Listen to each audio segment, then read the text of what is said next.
শোকের মাস নয়, জনগণের জন্য বিজয়ের মাস।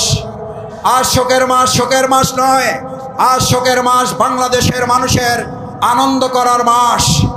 আজ শোকের মাস নয়, আজ শোকের মাস জনগণের অধিকার আদায়ের আন্দোলন প্রতিষ্ঠিত করার মাস। এই পল্টনে আপনারা সেদিন গুলি এবং বোমার সামনে দাঁড়িয়েছিলেন, আজ আমরা দাঁড়িয়ে চাই। যদি কোনো টেন্ডারবাজ, দখলদারবাজ, সন্ত্রাসী আবার নতুন করে জনগণের অধিকার ছিনিয়ে নিতে চায়, সবাই রাজি আছেন?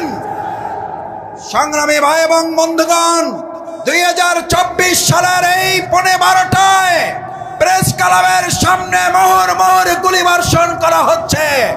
2024 সালের আজকের এই 12:30টায় চানখার পলে আমাদের ভাইকে গুলি করে রাস্তায় ফেলে রাখা হয়েছে। তেনার ভাই, কামাল ভাই, মান্নান ভাইদের নেতৃত্বে মিছিলের সামনে গুলি করে। আজ যারা বলেন বাংলাদেশ জামাত ইসলামী ছাত্র শিবিরকে আবার আপনারা পার্শ্ববর্তী দেশ থেকে পালিয়ে গিয়ে আবার বাংলাদেশে এসে জামাত শিবিরকে দেখে নেবেন, 17 বছরে জামাতকে দেখতে পারেন নাই, আর জামাত শিবিরকে দেখার সুযোগ পাবেন না।